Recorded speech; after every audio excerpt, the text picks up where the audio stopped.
everybody, this is Mahima Rajput and welcome back to my YouTube channel. So आज जो हम topic cover करने वाले हैं उस टॉपिक का नाम है पल्मोनरी एम्बोलिज्म।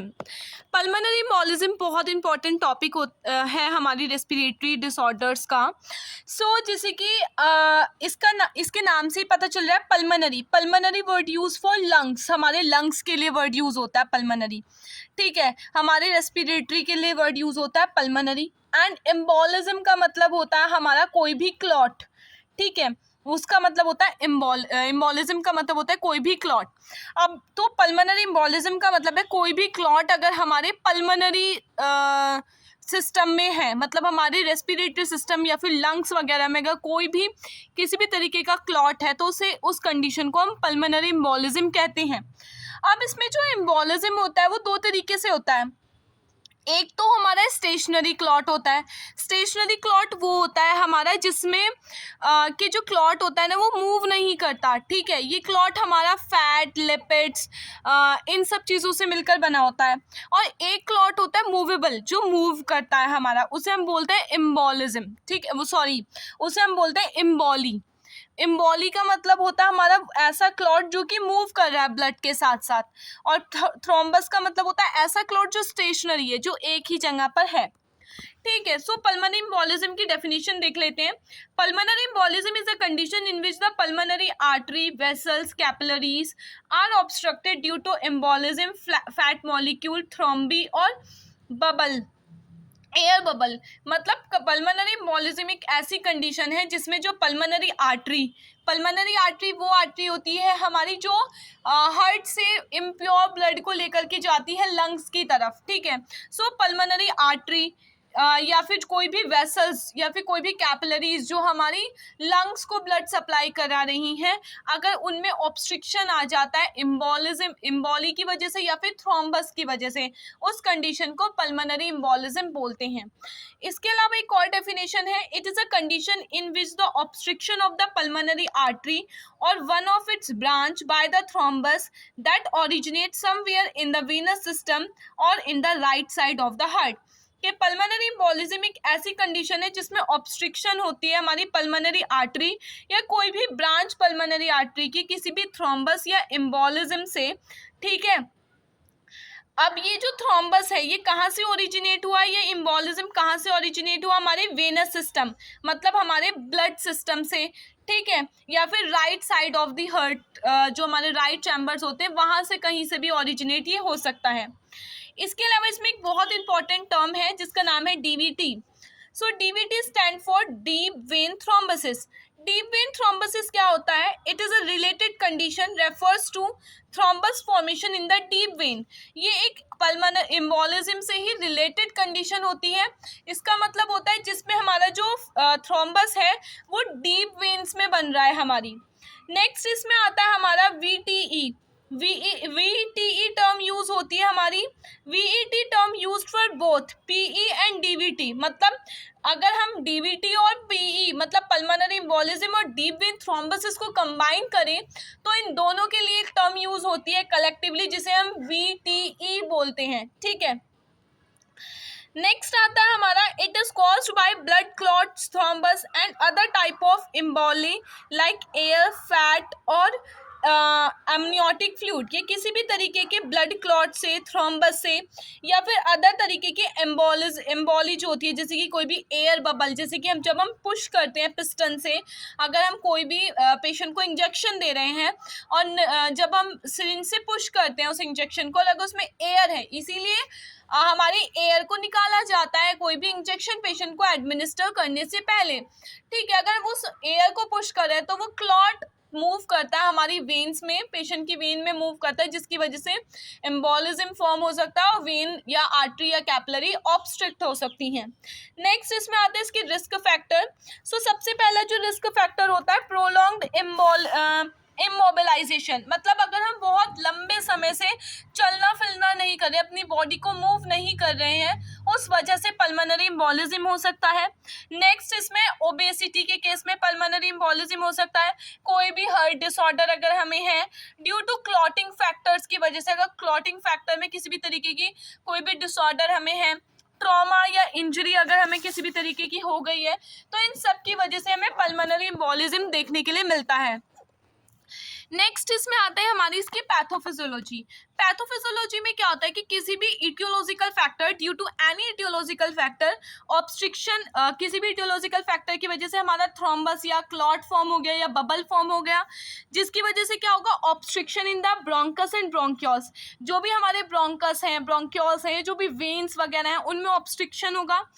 अब जब हमारा मान लो कि जो क्लॉट है वो ब्रोंकस में जाकर के अटक गया, इसकी वजह से क्या होगा, एल्वेओलाई डेड स्पेस इंक्रीजेस। अब जब ब्रोंकस में क्लॉट फॉर्मेशन हो गया है, ब्रोंकस में कोई भी क्लॉट है, तो जो एयर है वो अंदर नहीं जाएगी हमारी ब्रोंकस, जहाँ पे ब्रोंकस ऑब्स्ट्रिक्ट है उससे आगे एयर नहीं पहुंच पाएगी, जिसकी वजह से एल्वेओलाई को ऑक्सीजन नहीं मिलेगी, गैसेस एक्सचेंज का प्रोसेस उस पोर्शन में नहीं होगा, और एल्वेओलाई का डेड स्पेस, इन एल्वेओलाई डेड होने लगेंगे, और जब ये प्रोसेस कंटिन्यू होगा सो एल्वेओलाई का जो डेड स्पेस है वो इंक्रीज हो जाएगा। नेक्स्ट इसमें गैसेस एक्सचेंज इम्पेयर्ड, वही जो मैंने अभी आपको बताया। Substance are related from the emboli that causes contraction of the bronchus and blood vessels. इस एम्बोलिज्म की वजह से ब्रोंकस सिकुड़ जाएगा, ऑब्स्ट्रिक्शंस आ जाएंगे उसमें।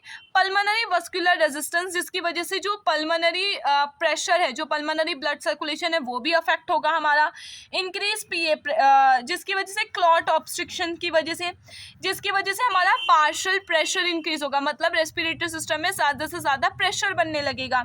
पार्शियल प्रेशर इंक्रीज होने की वजह से क्या होगा, हमारा राइट वेंट्रिकुलर आफ्टर लोड, मतलब जो हमारा राइट वेंट्रिकल है जहाँ से पल्मोनरी वेन पल्मोनरी आर्टरी लेकर के जा रही है ब्लड को, अब ब्लड तो नहीं पहुंच पा रहा लंग्स तक प्रॉपरली, ऑब्स्ट्रिक्शन की वजह से वो ब्लड बैकफ्लो होगा और वेंट्रिकल्स, राइट वेंट्रिकल को का ओवरलोड इंक्रीज हो जाएगा।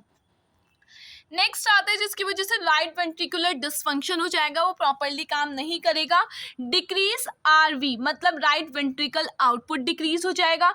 डिक्रीज लेफ्ट वेंट्रिकल प्रीलोड, ठीक है, मतलब कि जो लेफ्ट वेंट्रिकल प्री लोड है, जो लोडिंग हो रही है लेफ्ट वेंट्रिकल में, वो डिक्रीज हो जाएगी कार्डिक, जिसकी वजह से कार्डिक आउटपुट नहीं हो पाएगा, कार्डिक आउटपुट प्रॉपर नहीं होगा, हाइपोटेंशन होगी पेशेंट को। और सिस्टमिक परफ्यूजन, मतलब सिस्टमिक जो ब्लड फ्लो है वो डिक्रीज हो जाएगा और ऑक्सीजन की कमी हो जाएगी। नेक्स्ट इसमें हम बात करते हैं इसकी clinical manifestation. So clinical manifestation में सबसे पहला सिम्टम इसमें फीवर होगा, डिस्निया, चेस्ट पेन, कफ, हिमेप्टाइसिस होता है जिसमें कफ के साथ ब्लड आता है। एंजाइटी होगी पेशेंट को, डाइफोरेसिस एक्सेसिव स्वेटिंग को कहते हैं, टेकिकार्डिया पेशेंट में देखने के लिए मिलेगा, एक्सेसिव स्वेटिंग, वीक पल्स, ये सारे सिम्टम्स देखने के लिए मिलेंगे। नेक्स्ट आता है इसमें diagnostic evaluation. So diagnostic evaluation में हम हिस्ट्री कलेक्शन कर सकते हैं, physical examination, chest X-ray, ABG analyse हम कर सकते हैं, ईसीजी कर सकते हैं, एसपीओ2 कर सकते हैं हम, पल्मोनरी एंजियोग्राफी जिसमें हम हमारी सारी वेसल्स को देखते हैं और थ्रोम्बस को डिटेक्ट करते हैं। एमडीसीटीए की फुल फॉर्म होती है मल्टी डायरेक्टर रो कंप्यूटेड टोमोग्राफी एंजियोग्राफी, जिसमें हमारी वेसल्स को देखा जाता है with the help of the catheter, जिसमें कैमरा लगा होता है और वो सारी चीज़ें मॉनिटर पर मॉनिटर करते हैं, ठीक है, मॉनिटर पर देखते हैं, विजुअलाइज करते हैं हमारे क्लॉट्स वगैरह को। नेक्स्ट इसमें आता है मैनेजमेंट। सबसे पहला मैनेजमेंट मेडिकल मैनेजमेंट में हम क्या करेंगे, एंटीकोएगुलेंट थेरेपी पेशेंट को देते हैं। एंटीकोएगुलेंट थेरेपी क्या होती है, it is given to prevent a recurrence और एक्सटेंशन ऑफ थ्रोम्बस में कंटिन्यू फॉर 10 डेज। ये जो एंटीकोएगुलेंट थेरेपी होती है ये पेशेंट को प्रिवेंट, मतलब ये क्या काम करती है, ये सबसे पहले जो क्लॉट होता है ना उसे नहीं बनने देती, थ्रोम्बस के फॉर्मेशन को रोकती है हमारी एंटीकोएगुलेंट, ठीक है। जैसे कि एंटीकोएगुलेंट का एक एग्जाम्पल दे रखा है, एनोएक्साप्रिन, लिवोनेक्स या फिर हेपारिन, ये एंटीकोएगुलेंट्स होते हैं हमारे, ठीक है, जो थ्रोम्बस को बनने से रोकते हैं। इसके अलावा हमारा फॉर लॉन्ग टर्म ट्रीटमेंट के लिए अगर हम देखें एंटीकोएगुलेंट्स का में क्या देते हैं, ये तो शॉर्ट टर्म ट्रीटमेंट के लिए, लॉन्ग टर्म ट्रीटमेंट के लिए वारफारिन दिया जाता है, ठीक है, वारफारिन एंड NOACS दे सकते हैं, ठीक है। ये क्या करती है हमारी, ये भी हमारी किस तरीके से काम करती हैं, थ्रोम्बस के फॉर्मेशन को रोकती हैं। अब ये जो NOAC है ये क्या होता है, नोवल ओरल एंटीकोएगुलेंट्स होती हैं। ये novel oral anticoagulants are the new class of anticoagulant drugs, they can be use to prevent the stroke. ये एक नई क्लास ऑफ एंटीकोएगुलेंट ड्रग है जो स्ट्रोक को प्रिवेंट करने के लिए यूज की जाती हैं। नेक्स्ट आता है थ्रोम्बोलाइटिक्स। थ्रोम्बोलाइटिक्स क्यों दी जाती है, थ्रोम्बोलाइटिक्स दी जाती है हमारे पेशेंट के थ्रोम्बस को, मतलब एम्बोलिज्म को तोड़ने के लिए, ब्रेक करने के लिए। तो thrombolytic therapy is used in the patient with the acute pulmonary embolism who have hypertension. ये उनमें दी जाती है जिन्हें हमारा एक्यूट पल्मोनरी एम्बोलिज्म होता है, जिनमें हाइपोटेंशन की कंडीशन होती है। थ्रोम्बोलाइटिक जो होते हैं फॉर मैसिव पल्मोनरी एम्बोलिज्म, हमारा अगर ज़्यादा पल्मोनरी एम्बोलिज्म है, सो प्लाज्मिनोजेन एक्टिवेटर और अदर थ्रोम्बोलाइटिक कैबिकेसिन are used to treat with the massive pulmonary embolism. अगर पल्मोनरी एम्बोलिज्म बहुत ज़्यादा है हमारे पेशेंट को, उस कंडीशन में हम प्लाज्मिनोजेन एक्टिवेटर या फिर कैबिकेसिन दे सकते हैं पेशेंट को। ये 2 ड्रग दे सकते हैं हमारे क्लॉट को तोड़ने के लिए। कैबिकेसिन क्या करता है, हमारा कैबिक use to break up and dissolve the clot with dissolve the clot which can block the artery, होता है जिसने आर्टरी को ब्लॉक कर रखा है हमारा। ये हमारे यूज किया जाता है for the treatment of lung blood clot, किसी तरीके का क्लॉट बन गया उसलिए, या फिर हार्ट अटैक की कंडीशन में, या फिर DVT डीप वेन थ्रोम्बोसिस के केस में। प्लाज्मिनोजेन एक्टिवेटर जो होता है हमारा इज अ थ्रोम्बोलाइटिक ड्रग है। The plasminogen activator is an important enzyme that present in the blood that degrades many blood plasma protein including fibrin clots। कि जो plasminogen activator होता है ये क्या करता है, प्लाज्मिन एंजाइम को एक्टिवेट कर देता है बॉडी में, जो हेल्प करती है ब्लड को तोड़ने में हमारा, ठीक है। Thrombolytic therapy resolve the thrombolytic therapy resolve thrombus formation. ये हमारे थ्रोम्बस फॉर्मेशन को क्या करती है, रिजॉल्व, थ्रोम्बस फॉर्मेशन की प्रॉब्लम को रिजॉल्व करती है और इसे ट्रीट करने में हेल्प करती है पल्मोनरी एम्बोलिज्म को, ठीक है। नेक्स्ट इसमें सर्जिकल मैनेजमेंट भी कर सकते हैं। सर्जिकल मैनेजमेंट में हमारा एम्बोलेक्टमी किया जाता है। हमारा एम्बोलेक्टमी क्या होता है, ये एक सर्जिकली हम क्या करते हैं, रिमूव करते हैं हमारे एम्बोलिज्म, आर्टरी या सर्कुलेशन को ब्लॉक कर रखा है। Nursing management, so as a nurse हम क्या कर सकते हैं, एज अ नर्स हम पेशेंट की कंडीशन को असेस कर सकते हैं, उससे प्रॉपर हिस्ट्री कलेक्ट कर सकते हैं, उसका फिजिकल एग्जामिनेशन कर सकते हैं हम पेशेंट का, ठीक है। इसके अलावा हमारे पेशेंट को हम उसके वाइटल्स असेस कर सकते हैं, किसी भी कोई भी एबनॉर्मल सिम्टम्स है तो उसके लिए उसे असेस कर सकते हैं। इसके अलावा हम पेशेंट को बेड रेस्ट दे सकते हैं, डीप ब्रीथिंग एक्सरसाइजेस करा सकते हैं। जो भी हमारे ड्रग्स हैं वो पेशेंट को एडमिनिस्टर कर सकते हैं as per doctor order, patient को हेल्दी डाइट दे सकते हैं हम। सो ये सारी के सारा नर्सिंग मैनेजमेंट हम डीप वेन थ्रोम्बोसिस के केस में पेशेंट के लिए कर सकते हैं।